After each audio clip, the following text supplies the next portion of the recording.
7:23, 23 minutes past the hour. Let's talk about this Atlanta case again. How did this Brian Nichols get his hands on a court deputy's gun? That's a question that our next guest can answer. In Raleigh, North Carolina, training and standards manager with the Police One Training Network and gun holster expert Dave Young. Dave, thank you very much for joining us today.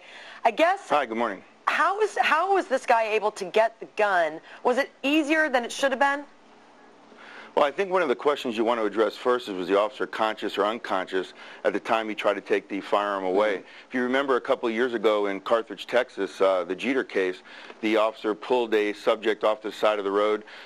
When the officer told the subject that he was going to place him under arrest, he sucker punched the officer, mounted her, beat her unconscious, and then tried for 5 to 10 seconds to pull the firearm away and was really unsuccessful. So we can almost say the holster did its job.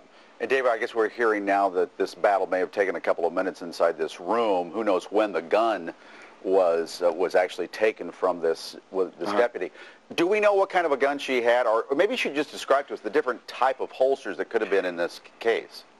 Sure. There's basically about 4 different types, and the industry really doesn't have a standard on what holster would be, designed for which. You basically have a level 1 holster, which basically clips or snaps onto the belt. And I do want to state, you don't want to give any proprietary secrets away, but each one of these holsters have a certain safety mechanism.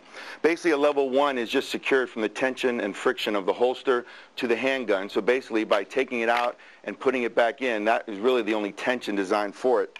Then you have level 2 type. That seems very easy to get out of the holster then. Well, it is. This particular holster would be for like an off-duty or plainclothes police officer where fighting and running really wouldn't be a possibility. Then you have a level 2 holster, which has 2 different types of snap designs. Secures to the belt a little bit more, I guess, safer, and you have to unsnap a certain snap or thumb brake to get the firearm out. So it seems like it's a little bit safer, but not much more. Absolutely. And you have different types of level 3 holsters.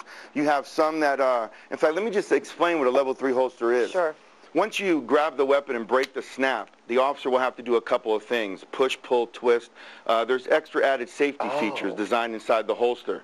And that is really what keeps these holsters proprietary. Once the thumb snap is broken, the officer grabs the weapon, they're able to do a special movement to get the firearm out. The new holster that's out there, and this is what seems to be a lot of the conversation about, is the new holster by Tactical Design Labs. They made an injection molded holster, which is a Security Plus holster. It's a step above the rest.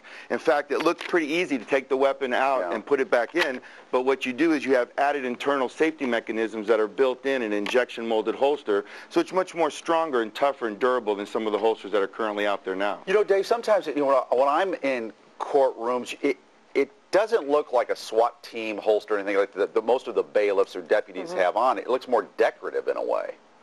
Well, you got to remember there's a couple of different types of protocols agency use. You have an administrative protocol, which is usually based off price, unfortunately, and then appearance. And then you're going to have the operational protocol: durability, serviceability, and functionability. And that's what we as trainers and as police professionals try to move departments to. But, the budget is really going to direct the agency on buying the quality and quantity of holsters they need, unfortunately. Well, now obviously there are a lot of questions about what kind of guns, what kind of weapons should bailiffs have inside the courtroom.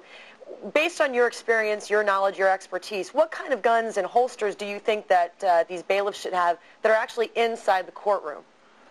Well, to take the firearms out of the courtroom, I think, would do us an injustice. Why? I know there's been some talk on whether or not the judges should carry firearms or not, but that's basically a manpower issue and a safety issue as far as policies and procedures. But bailiffs need firearms for many reasons: protect the public, the judge, even to protect the witness at times. But definitely they're going to be around high-profile people like crowds and convention centers, and up close and personal, you want a Security Plus holster. You want that subject to have to go through a certain set of procedures and sequences to really work to get that firearm out. That's what gives the officer some time to defend himself and retain that firearm.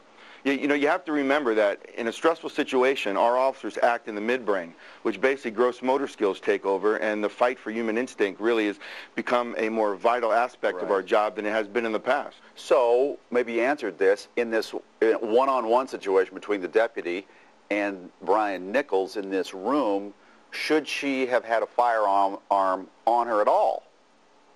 Well, I think the firearm, like I said, the firearm issue is manpower. I'm sure they might have been short of manpower. I'm sure there were some miscommunications. I'm sure that female officer wasn't the same officer that found those hidden knives the day before, or else there would have been certain safety procedures that would have been taken care of. Like another officer with her?